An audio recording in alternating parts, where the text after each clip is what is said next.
Vaccinations play a major role in the safety of our children and adults.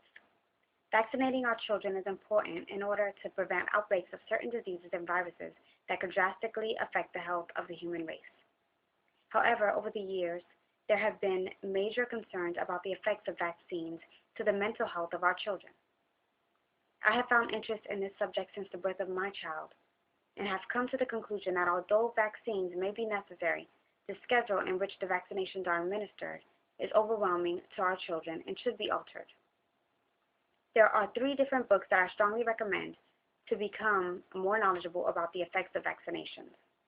These books are as follows: The Vaccine Book, Making the Right Decision for Your Child by Dr. Sears, Vaccines, What CDC Documents and Science Reveal by Sherri Tenpenny, and What Your Doctor May Not Tell You About Children's Vaccinations by Stephanie Cave.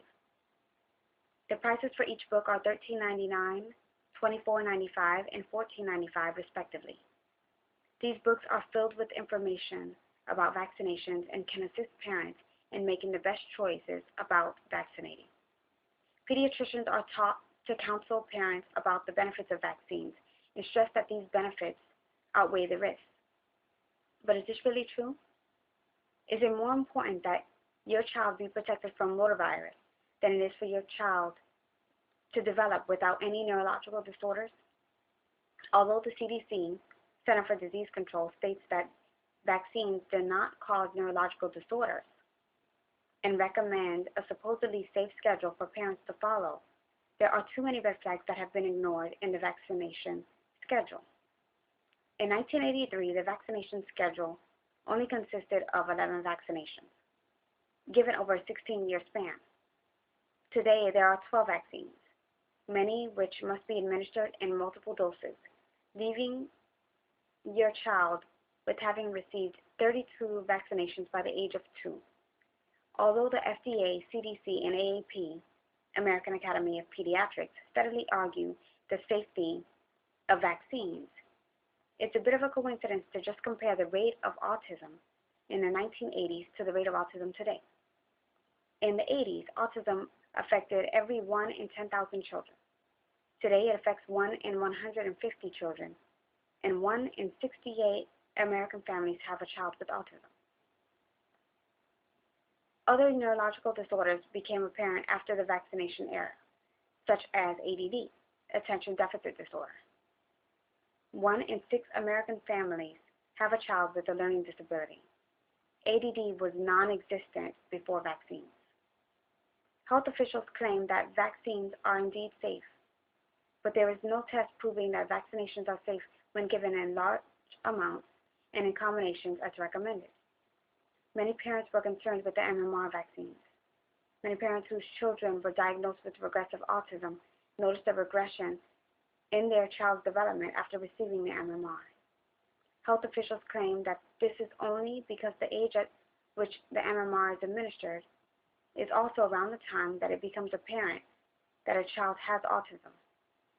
Although I am no doctor, nor are many parents, I tend to believe that if a parent who provides for it and monitors their child day in and day out notices a change after a specific vaccine, their concerns should be investigated thoroughly. Many other parents were concerned with thimerosal, which is 50% mercury. Having been in vaccines, mercury causes neurological effects very similar to that of the autistic disorder. Apparently, health officials must have found some truth in the concerns about thimerosal because it was recently removed almost entirely from all vaccines. However, there are still some that contain traces of it. There is an alternative schedule which still allows for children to be vaccinated, but just alters the schedule.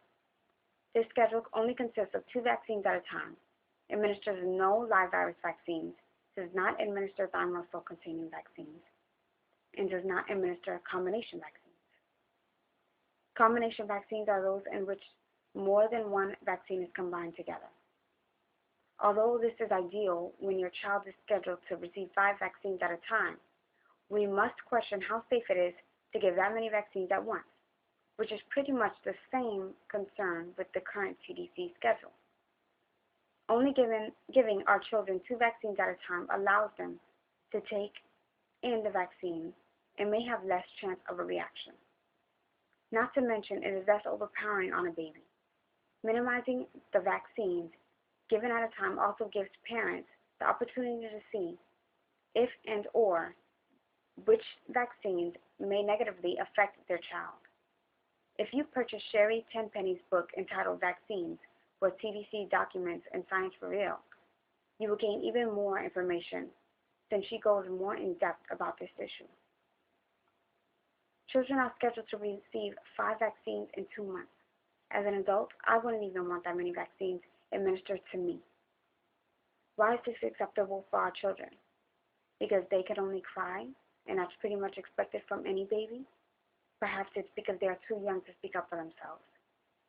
Sure, it is beneficial for them to be protected from viruses and diseases, but is it absolutely necessary to administer that many vaccines at once into a 2-month-old child and then repeat it 2 months later? Is it necessary to give a child a hepatitis B shot at birth? Hepatitis B is an STD. Unless the mother has hepatitis B, couldn't we hold off on that vaccine? A child can still be fully vaccinated without following a recommended schedule. It's only a matter of splitting up the vaccines and administering them over longer periods of time. Recently at the doctor's office, I was told that they no longer had a single DTaP vaccine. They only had a combination vaccine consisting of DTaP, Hib, and polio. The doctor tried to sell me on this vaccine by referring to it as a 3-in-1. But in actuality, it's not. That vaccine is a 5-in-1. DTaP itself is a combination vaccine consisting of diphtheria, pertussis, and tetanus. This is an example of how information is not disclosed to parents so that they can make a completely educated decision about vaccines.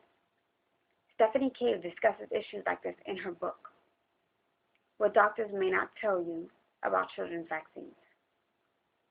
All 3 recommended books discuss these concerns in detail, and after reading these 3 books, the reader will have a greater understanding of vaccines, the benefits and risks.